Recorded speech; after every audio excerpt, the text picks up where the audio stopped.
l'écureuil qui décorait les saisons. Il était une fois, au cœur d'une forêt enchantée, un petit écureuil nommé Noisette. Il avait une fourrure rousse comme les feuilles d'automne et des yeux brillants comme 2 noisettes fraîches. Mais ce qui le rendait vraiment spécial, c'est que Noisette possédait un secret que personne ne connaissait. Chaque saison, quand les arbres changeaient de couleur, que les fleurs s'ouvraient ou que la neige tombait doucement, c'était Noisette qui veillait sur tout cela. Avec ses pinceaux faits de brindilles dorées et une palette de couleurs cachée dans le tronc creux d'un vieux chêne, il décorait la forêt comme un peintre magique. Au printemps, il ajoutait une touche de rose aux pétales, un soupçon de vert tendre sur les bourgeons. En été, il faisait briller le ciel d'un bleu profond et ajoutait des taches dorées sur les tournesols. En automne, il passait ses journées à peindre les feuilles en orange, rouge et jaune. Puis, quand l'hiver arrivait, il sortait sa poudre de givre et recouvrait les branches d'un blanc scintillant. Un matin de printemps, alors que le soleil commençait à réchauffer la forêt, son amie Pimprenelle la souris vint lui rendre visite. « Bonjour Noisette, tu es toujours aussi matinale, » dit-elle en souriant. « Je préparais mes réserves de graines et j'ai vu des fleurs déjà ouvertes. Tu as vu ça? C'est magique !» Noisette sourit doucement, sans rien dire de son rôle secret. Peut-être que la forêt avait envie de se réveiller un peu plus tôt cette année, répondit-il avec malice. Pimprenelle haussa les épaules. Tant mieux. Moi, j'adore quand tout devient coloré. Tu sais, parfois j'ai l'impression que quelqu'un s'amuse à décorer la forêt en cachette. Noisette fit semblant d'être surpris. En cachette? Quel farceur ferait ça, tu crois? Et ils rirent tous les deux. Quand la nuit tomba, Noisette retourna à sa cachette secrète, sous les racines du vieux chêne. Il ouvrit doucement son coffre à pinceau, caressa ses brindilles dorées et observa les fioles de lumière qu'il utilisait pour teinter les saisons. « Encore un printemps bien lancé », murmura-t-il. Puis il leva les yeux vers les étoiles. « Tant que personne ne découvre mon secret, la forêt restera magique. » Le vent souffla doucement dans les branches, comme pour l'approuver, et Noisette s'endormit, paisible, rêvant déjà des couleurs de l'été. Le lendemain matin, Noisette s'étira doucement dans son terrier, encore enveloppée par le rêve d'un ciel bleu éclatant et de fleurs parfumées. Mais lorsqu'il sortit de sa cachette, une étrange sensation lui serra le cœur. La forêt ne ressemblait pas à celle qu'il avait laissée la veille.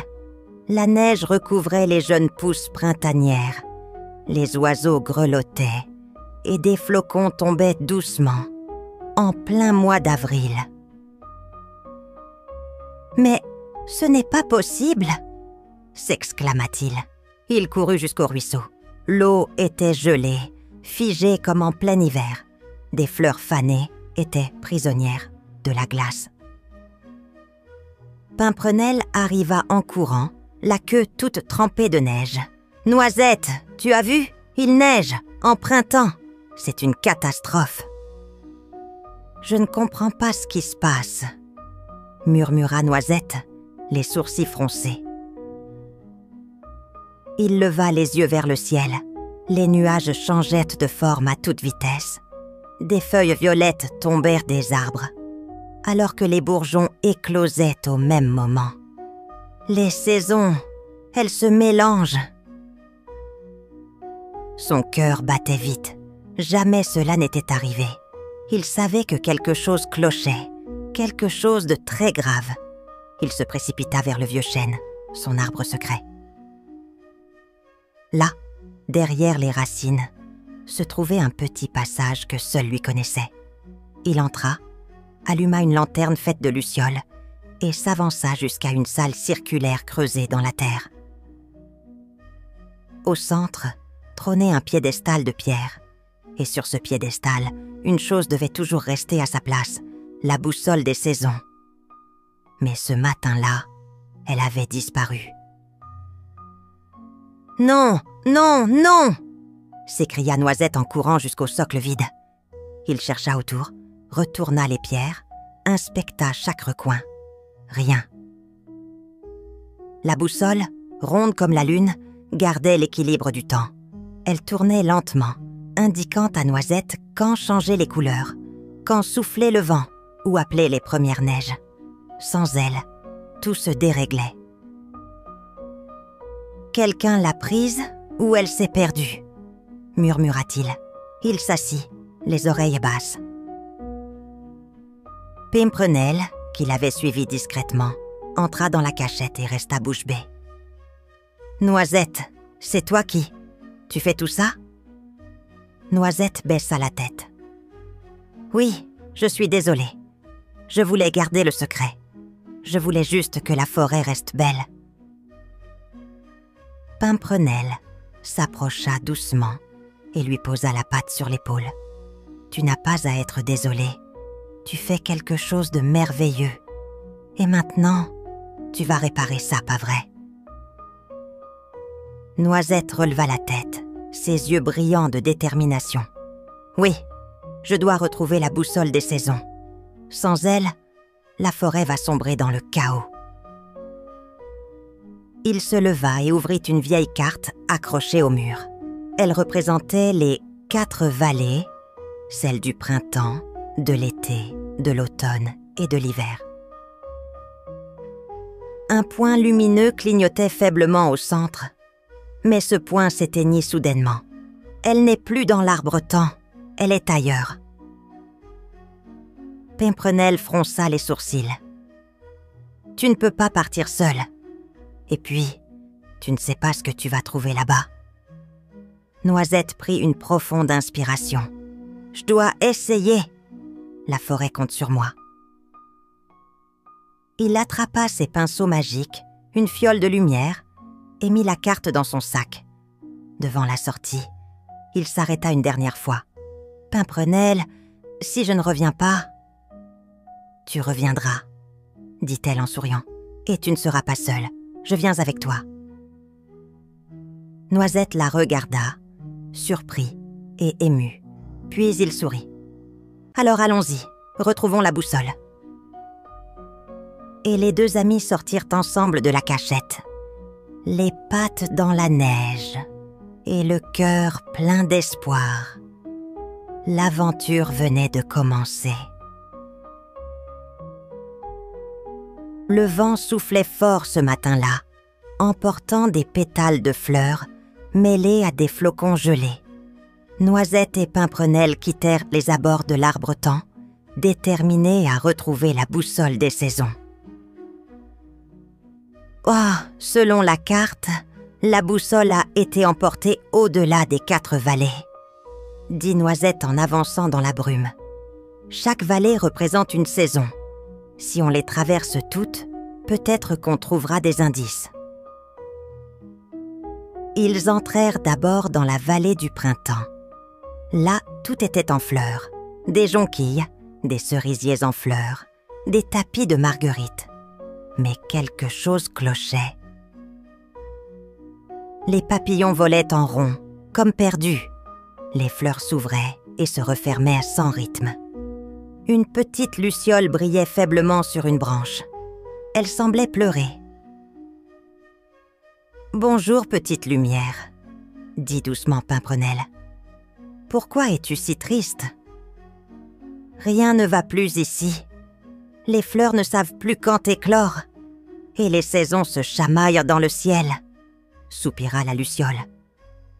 « Nous cherchons la boussole des saisons. Tu l'as vue ? » demanda Noisette. La luciole cligna doucement. Une ombre est passée. Elle venait du nord. Elle portait la boussole. « Alors nous devons traverser les autres vallées !» s'exclama Noisette. La Luciole, touchée par leur courage, décida de les accompagner. Elle s'appelait Luma. Ils quittèrent Toman-la-Vallée fleurie et entrèrent dans celle de l'été. Le soleil y brillait fort, mais des bourrasques de vent renversaient les tournesols. Les cigales chantaient, puis s'arrêtaient soudain, comme troublées par une mélodie étrange. Un vieil hibou somnolait à l'ombre d'un chêne. « Bonjour, monsieur hibou !» lança Noisette. Le hibou ouvrit un œil fatigué. « Qui ose me réveiller pendant ma sieste d'été ?»« C'est très important, monsieur. Les saisons sont en désordre et la boussole a disparu. » Le hibou pencha la tête. « La boussole, dis-tu ? Je sens son énergie. Elle est passée par ici. Une brume étrange l'enveloppait. Je crois qu'elle a été attirée vers l'automne. » Ils remercièrent le hibou et continuèrent leur chemin. La vallée d'automne était pleine de feuilles dorées, mais elle tombait trop vite, comme pressée de finir l'année. Le ciel gronda. Un vent joueur tourbillonnait entre les arbres, soufflant dans les feuilles comme s'il jouait de la flûte. « Qui êtes-vous » souffla une voix invisible. C'était le vent farceur. Il riait dans les branches. « Nous cherchons la boussole des saisons. Elle a disparu !» cria Pimprenelle. Le vent se calma un instant. « Ah, la boussole. Elle a été avalée par la brume de l'hiver. Elle est partie vers la dernière vallée. Mais attention, le froid y endort les cœurs. » Alors, guidés par Luma et accompagnés du vent farceur, Noisette et Pimprenelle avancèrent courageusement vers la dernière vallée, celle de l'hiver. Là-bas, tout était silencieux. Les arbres semblaient figés, le sol craquait sous leurs pas. Au centre, un lac gelé brillait d'un éclat étrange. Et au milieu, la boussole flottait dans une bulle glacée, suspendue au-dessus de l'eau. Mais autour, la brume de l'hiver murmurait, tentant de les décourager. « Rentrez chez vous, c'est trop tard. » Noisette serra ses pinceaux. « Non, je suis le gardien des saisons, et je viens rétablir l'équilibre. » Luma vola jusqu'à la bulle et l'éclaira de sa lumière chaude. Le vent souffla doucement, repoussant la brume. Pimprenelle lança une pierre qui fendit la glace. Noisette sauta, et il attrapa la boussole. Elle se mit à tourner lentement, diffusant une lumière dorée. Les saisons, autour d'eux, reprenaient leur place. Le printemps riait, l'été chantait, l'automne dansait, l'hiver souriait.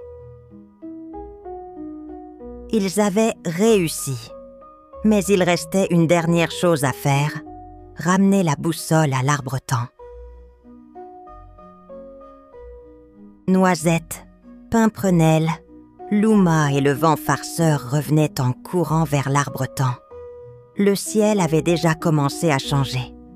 Les nuages n'étaient plus aussi confus. On pouvait sentir l'air s'adoucir, comme si la forêt elle-même retenait son souffle. La boussole des saisons brillait doucement dans les pattes de Noisette. Elle tournait lentement, retrouvant peu à peu son équilibre.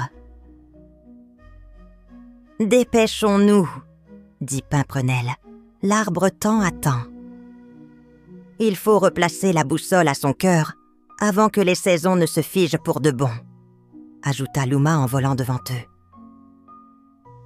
Quand ils arrivèrent, l'arbre-temps tremblait. Ses feuilles perdèrent leur couleur. Certaines branches semblaient gelées, d'autres brûlantes. Noisette prit une profonde inspiration. Il grimpa jusqu'au creux central du tronc, là où un socle ancien attendait la boussole.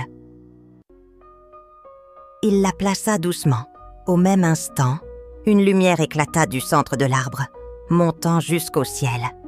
Les racines brillèrent, puis tout autour de la forêt, les saisons retrouvèrent leur rythme. Le printemps revint au bon moment avec ses parfums doux. L'été suivit avec ses chants dorés. L'automne revêtit ses couleurs cuivrées. Et l'hiver, paisible et blanc, termina le cycle. Les animaux sortirent de leur cachette. Ils levèrent les yeux vers le ciel qui reprenait ses teintes familières. Le cerf, les renards, les oiseaux, les lapins, tous observaient l'arbretemps. « Regardez là-haut !» cria un petit mulot. Noisette descendait de l'arbre, son pinceau doré à la patte, suivi de Pimprenelle et Louma. « C'est lui, c'est Noisette, c'est lui qui a réparé les saisons. » Un murmure de joie parcourut la foule. Noisette se tenait droit, un peu intimidé. Il n'avait jamais imaginé révéler son secret. Mais à cet instant, il comprit qu'il n'avait plus besoin de se cacher. « Oui, c'était moi, » dit-il doucement. « Depuis toujours, je peignais les saisons en secret. Mais cette fois, c'est grâce à mes amis que j'ai pu sauver la forêt. » Louma cligna de sa lumière. « Tu n'étais pas seule, Noisette. » Le vent farceur tourbillonna au-dessus d'eux. « Et maintenant, tu vas faire ça encore tout seul ?» Noisette regarda la foule. Il vit les pattes curieuses, les ailes ouvertes, les regards brillants. Il sourit. « Non, à partir d'aujourd'hui, chacun pourra participer. Chaque saison sera une fête, une création de nous tous. » Les animaux sautèrent de joie. Le hibou proposa de chanter pour l'arrivée de l'automne. Les hérissons voulurent rouler dans les feuilles. Les écureuils plus jeunes demandèrent des pinceaux pour colorer les glands. Ce fut le début d'une tradition merveilleuse. Chaque saison, toute la forêt se réunissait pour l'habiller de lumière, de parfums et de sons. Et Noisette, au cœur de tout cela, souriait. Il n'était plus un gardien solitaire. Il était devenu un guide joyeux, un chef d'orchestre du temps. À la fin de l'année, ils célébrèrent la première grande ronde des saisons. Autour de l'arbretemps, les animaux dansèrent, les étoiles brillèrent, et les saisons, bien à leur place, chantaient doucement au-dessus d'eux. Morale de l'histoire. Quand chacun partage ses dons et ses efforts, le monde devient plus beau et plus équilibré. Même les saisons ont besoin d'un peu d'amitié pour bien tourner. Merci d'avoir écouté notre histoire. Pour nous soutenir et découvrir d'autres récits fascinants, visitez notre page Ko-fi. Chaque geste compte et nous aide à continuer à créer pour vous. Le lien est dans la description. N'oubliez pas d'abonner, petits amis. À bientôt!